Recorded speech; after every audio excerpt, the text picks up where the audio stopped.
کے دل پہ اللہ نے قرآن نازل کیا، محمد مصطفیٰ کا دل حامل قرآن بن گیا، حامل قرآن بن گیا۔ تو جناب رسول خدا صلی اللہ علیہ وآلہ وسلم وہ کہ جن کے دل کے اوپر قرآن نازل ہوا ہے، وہ جو بولیں تو قرآن بنتا ہے، وہ جو ناطق قرآن ہیں، جو بولتا ہوا قرآن ہے۔ عزیزوں اور بزرگوں، تاریخیں کہتی ہیں 3، 5 یا 7 دن تک وہ رسول جو حامل قرآن ہے، وہ رسول جو ناطق قرآن ہے، وہ رسول کہ جس کے دل پہ قرآن اترا، 3، 5 یا 7 دن تک پڑھ پڑھ کے قرآن عیسائیوں سے بات کرتا رہا۔ عیسائیوں نے نہ مانا، آخر رسول کو، اہل بیت کو لے کے جانا پڑا۔ تو عزیزو، جب رسول کے لیے خالی قرآن کافی نہ ہوا تو امتی کے لیے کافی کیسے ہو جائے گا؟ ایک درود پڑھ دے محمد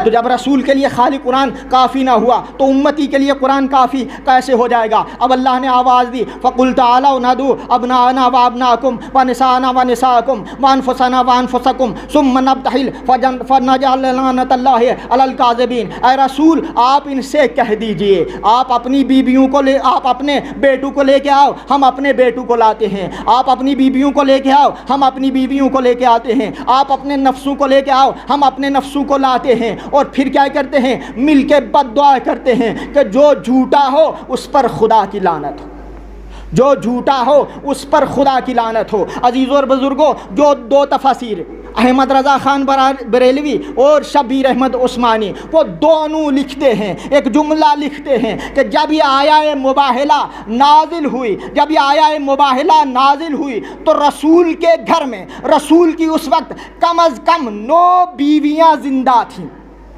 رسول کے گھر میں رسول کی کم از کم 9 بیویاں، امہات المومنین، 9 امہات المومنین زندہ تھیں، موجود تھیں۔ لیکن رسول اپنے گھر میں نہیں گئے، جیسے ہی یہ آیت نازل ہوئی سیدھا در سیدہ پہ تشریف لائے، سیدھا در سیدہ پہ تشریف لائے اور اپنی 9 بیویوں میں سے کسی ایک بیوی کو بھی نہیں لیا، اور علی کے گھر سے کسی ایک فرد کو بھی نہیں چھوڑا، علی کے گھر سے کسی ایک فرد کو بھی نہیں چھوڑا۔ حالانکہ اگر اب وقت نہیں ہے میں تفصیل بیان کرتا انشاءاللہ، لیکن پھر کبھی بیان کروں گا۔ عزیزوں اور بزرگوں، یہ تمام صیغے ہیں، انفسنا، ابنانا یہ بھی جمع کا صیغہ ہے، نسانا یہ بھی جمع کا صیغہ ہے، انفسنا یہ بھی جمع کا صیغہ ہے، لیکن رسول صرف 2 بیٹوں کو لے کے جا رہے ہیں۔ امام حسن علیہ الصلوۃ والسلام کو لے کے جا رہے ہیں، امام حسین علیہ الصلوۃ والسلام کو لے کے جا رہے ہیں، جناب سیدہ کو لے کے جا رہے ہیں نسانا کی جگہ، اور جناب علی مرتضیٰ کو لے کے جا رہے ہیں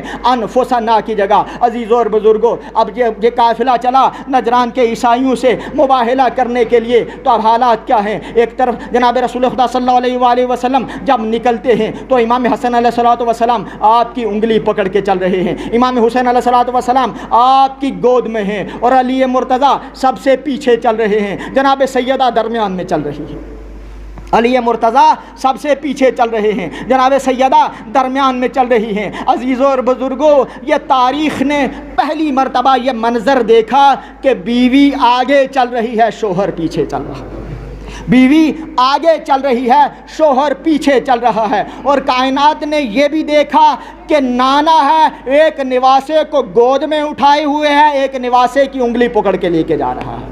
اور تاریخ نے یہ بھی پہلی مرتبہ دیکھا کہ علی جیسے شیر خدا فاطمہ زہرا کے نقش قدم پر چل رہے ہیں، علی جیسے شیر خدا، علی ید اللہ، علی عین اللہ، علی ولی اللہ، جناب سیدہ سلام اللہ علیہا کے نقش قدم پہ اپنا نقش قدم رکھ رہے ہیں۔ عزیزوں اور بزرگوں، پہلے سنیے کہ بچے آگے کیوں ہیں، بی بی پیچھے کیوں ہیں، اور علی مرتضیٰ سب سے پیچھے کیوں ہیں۔ اگر آیت کی طرف آئیں گے، آیت اعلان کر رہی ہے فَقُلْ تَعَالَوْا أَبْنَاءَنَا وَأَبْنَاءَكُمْ وَنِسَاءَنَا وَنِسَاءَكُمْ وَأَنفُسَنَا وَأَنفُسَكُمْ۔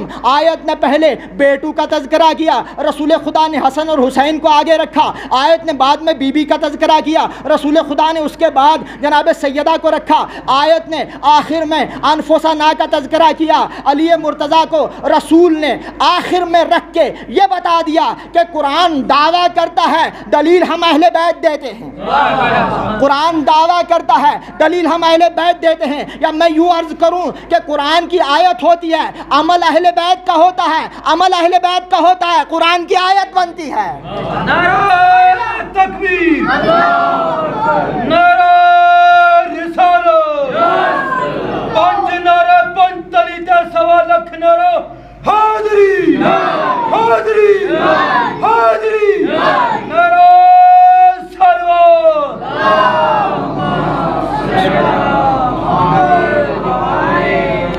بچے ہیں، ایک امام حسن علیہ الصلوۃ والسلام ہیں، رسول کی انگلی پکڑ کے چل رہے ہیں، امام حسین علیہ الصلوۃ والسلام ہیں، امام حسین علیہ الصلوۃ والسلام کو گود میں اٹھایا ہوا ہے جناب رسول خدا صلی اللہ علیہ وآلہ وسلم نے۔ میں عرض کروں گا جناب سیدہ موجود ہیں، حضرت علی مرتضیٰ موجود ہیں، بچوں کے ماں باپ موجود ہیں، دونوں موجود ہیں، آپ کے ساتھ بھی چل رہے ہیں۔ ایک بچے کو سیدہ کے حوالے کیجئے، ایک بچے کو علی مرتضیٰ کے حوالے کیجئے، لیکن جناب رسول خدا صلی اللہ علیہ وآلہ وسلم ارشاد فرمائیں گے اے شخص جو میں جانتا ہوں وہ تو نہیں جانتا، اگر میں بچوں کو ماں باپ کے حوالے کر دیتا تو اب میں ایک مثال پیش کروں گا عزیزو، جب بڑے گھر سے نکلتے ہیں ماں یا باپ اگر دونوں گھر سے باہر نکلیں گے تو بچوں کی عادت ہوتی ہے کہ بچے ضد کرتے ہیں اماں جان میں بھی چلوں گا، بابا جان میں بھی چلوں گا۔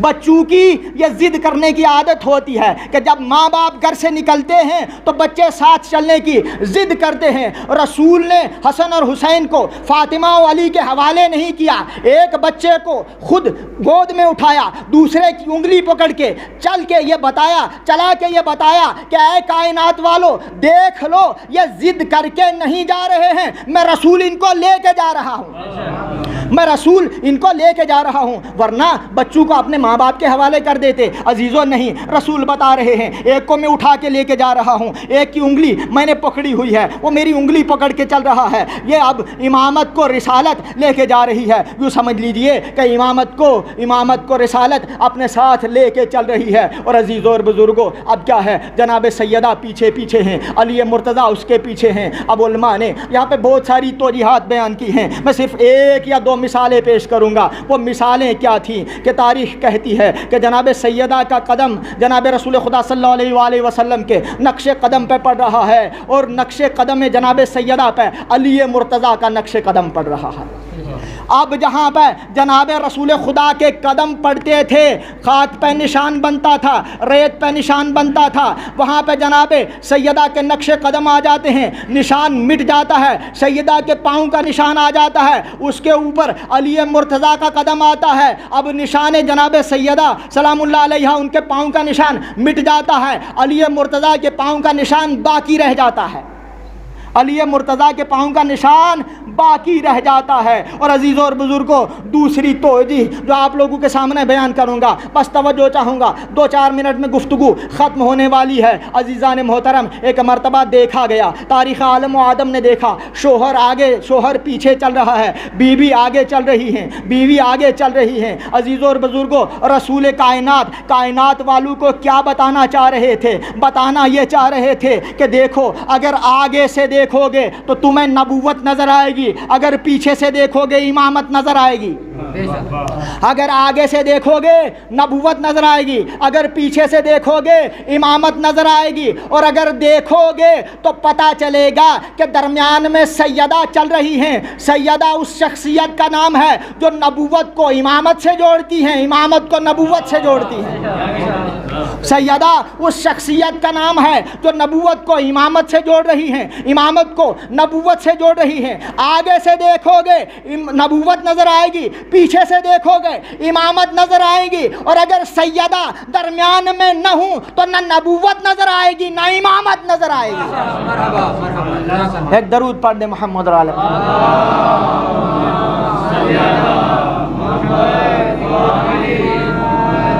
تو عزیزوں اور بزرگوں جب اس شان سے یہ قافلہ چلا تو ایک مرتبہ اب تاریخ نے لکھا کہ جو ان کا چیف پادری تھا جس کا نام عبد المسیح تھا، غالباً اس کے اور بھی نام لکھے ہیں لیکن عبد المسیح جو اس کا نام تھا، ایک مرتبہ اپنی قوم سے خطاب کر رہا ہے۔ اب تاریخوں نے لکھا، تفاسیر نے لکھا کہ اپنی قوم سے خطاب کر رہا ہے، 2 نصیحتیں کر رہا ہے کہ دیکھو ہم کہہ کے تو آئے ہیں کہ ہم مباہلہ کریں گے، لیکن تمہیں میں 2 نصیحتیں کرتا ہوں۔ کیا 2 نصیحتیں ہیں؟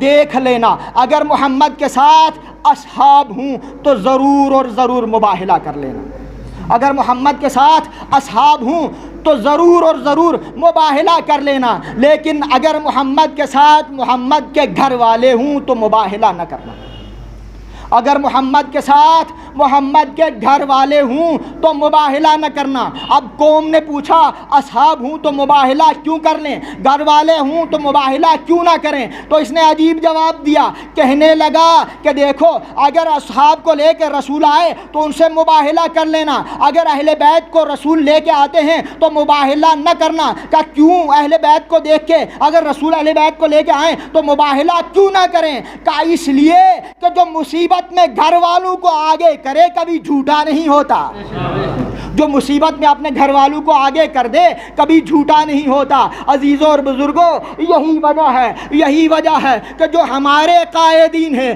جب بھی مصیبت آتی ہے سب سے پہلے اپنے گھر والوں کو آگے کرتے ہیں، جب بھی مصیبت آتی ہے سب سے پہلے اپنے گھر والوں کو آگے کرتے ہیں۔ اور یہ صرف ائمہ اور معصومین کی بات نہیں ہے، کیا حسن نصر اللہ نے ہادی نصر اللہ کو نہیں دے دیا؟ کیا امام خمینی نے حضرت خامنائی کو میدان جہاد میں نہیں بھیجا، فرنٹ لائن پہ نہیں بھیجا؟ کیا امام خمینی نے اپنے بچوں کو آگے نہیں بھیجا؟ عزیزوں اور بزرگوں، یہی وجہ ہے کہ دنیا کل بھی کہہ رہی تھی کہ اگر محمد اہل بیت کو لے کے آئیں تو محمد سچے ہیں۔ آج بھی دنیا والے جو خود جھوٹے ہیں، دنیا والے جو خود جھوٹے ہیں، جھوٹا پروپیگنڈا کرتے ہیں، وہ بھی یہ اعلان کر رہے ہیں کہ نہ کبھی حسن نصر اللہ نے جھوٹ بولا ہے، نہ کبھی خامنائی نے جھوٹ بولا ہے۔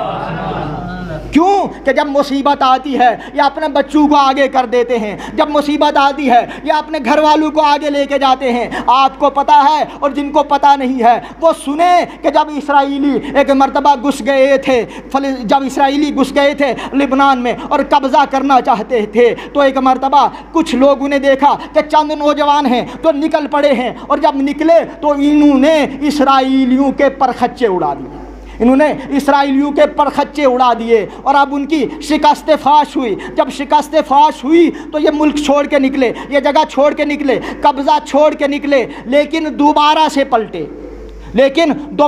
پلٹے اور اب جو چھپ کے حملہ کیا تو اس میں 2-3 نوجوان شہید ہو گئے۔ دوسرے دن یہ خبر آتی ہے، کسی نے اعلان نہیں کیا، 2 یا 3 دن کے بعد یہ خبر آتی ہے کہ ہادی نصر اللہ کا لاشا ہمارے پاس ہے، ہادی نصر اللہ یعنی حسن نصر اللہ کے بیٹے، ان کی لاش ہمارے پاس ہے۔ اور اب یہ سوال ہوا کہ ہادی نصر اللہ کا لاشا اس وقت ملے گا کہ جب ہمارے اتنے قیدیوں کو چھوڑ دیا جائے گا، جب ہمارے اتنے قیدیوں کو چھوڑ دیا جائے گا۔ تو آپ کو پتہ ہے ان کے باپ یعنی آیت اللہ حسن نصر اللہ نے کیا جواب دیا؟ کہ میں نے اپنا بیٹا قربان کر دیا راہ حسین پہ، میں نے اپنا بیٹا فدیہ کر دیا راہ حسین پہ، اب ہم فدیے کو واپس نہیں لیتے، تمہارے قیدی ہمارے قبضے میں ہیں، میں اپنے بیٹے کی لاش نہیں لوں گا، میں اپنے بیٹے کی لاش نہیں لوں گا۔ یہ کس کا جذبہ ہے؟ یہ وہی جذبہ ہے کہ اگر محمد گھر والوں کو لے کے آئیں تو مباہلہ نہ کرنا۔ اور عزیزوں اور بزرگوں، میں نے اپنی بات کو ختم کیا، انشاءاللہ بات پھر جاری رہے گی اور موضوع پھر آگے بڑھے گا۔ عزیزان محترم، آپ